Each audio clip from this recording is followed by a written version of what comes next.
Please welcome Matthew Felix. Now I gotta adjust it for myself here.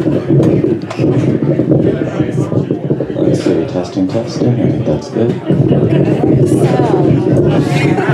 All right. Smooth transition. Okay, so I am going to read the award that Larry just mentioned, or the story that I got the award for this year, the Silver Grand Prize Solas Award for Travel Story of the Year. Savani did not mention that she had the Bronze Travel Story of the Year, so let's give it up for Savani as well. And this is a story that I entered last minute, and I've never read it before, and I actually wrote it a few years ago, and so I was very, very grateful to get the recognition for this. So anyway, here goes.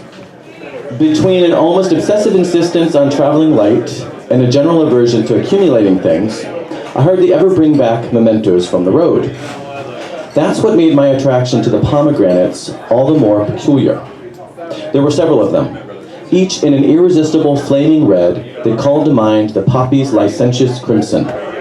They caught my eye no sooner than I had entered my favorite shop on Istiklal Caddesi, a bustling pedestrian street in Istanbul.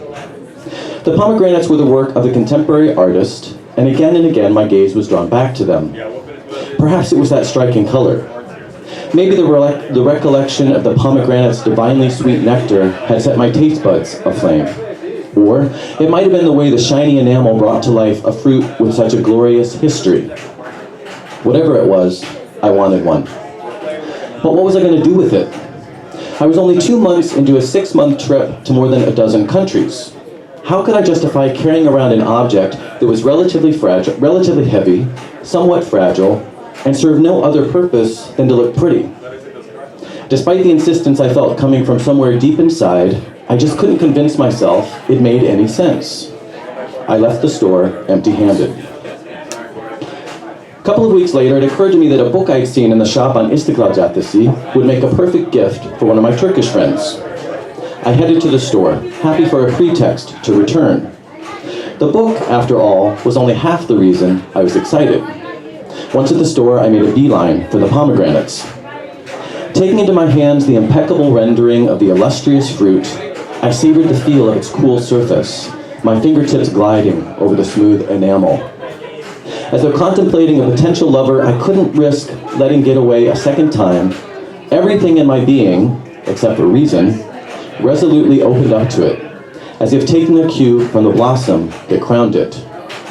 I didn't merely want to buy the pomegranate, I was supposed to, so I did.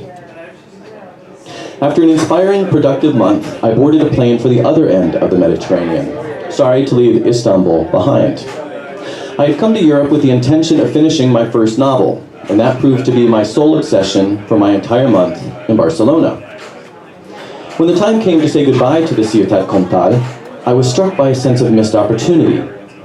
Even for someone with little interest in buying things, it seemed a shame not to have stepped inside a single one of the neighborhood's unique, independently owned shops. Fortunately, I still had an entire afternoon to do just that. Strolling into a store, I meandered over to a rack of t-shirts.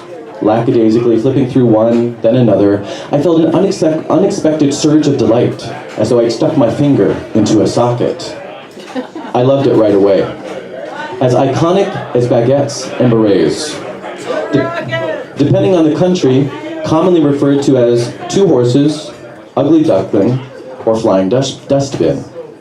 Like the Fiat Cinquecento in Italy, emblematic of not only France, but all of Europe.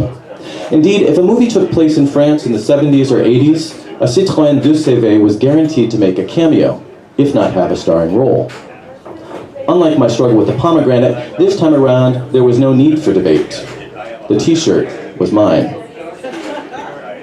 By the time my new favorite shirt re-emerged from the depths of my backpack, I had left Bjork singing to the whales on her own, touched down in Paris just in time for a transit strike, and beheld the sun rising through the window of a train traversing the Alps. After a hole was busted into the ceiling of my rental in Rovinj, Croatia, I had also ended up on Hvar, an unspoiled island paradise of olive, fig, and pine trees, of roads lined with fennel and fields perfumed by lavender, and a deep blue sea out of which other islands rose in all directions. I rented a little stone cottage from a retired Croatian couple. When my host saw me wearing my Citroën t-shirt one day, he exclaimed, "That was my first car." He proceeded to reminisce about the Citroën and its eccentricities. Vaguely resembling a Volkswagen Beetle, à la française, but boxier, it had the comical distinction of headlamps that popped up in front, making it look even more like a bug than its German contemporary. I was glad my t-shirt had made such an impression. The Citroën part of the past my host held very close to his heart. As my stay on Hvar came to an end, I was troubled. My host had made me feel more like a friend of a family than a paying guest. An unexpected bowl of fresh figs appeared on my door, or at my door. A delicious spaghetti dinner landed on my table. We had laughed our asses off. I wanted to give each of my new friends a token of my appreciation. Tea was easy. Although I would be sad to part with it so soon, obviously the t-shirt was meant to be his. The problem was that I didn't have anything for her.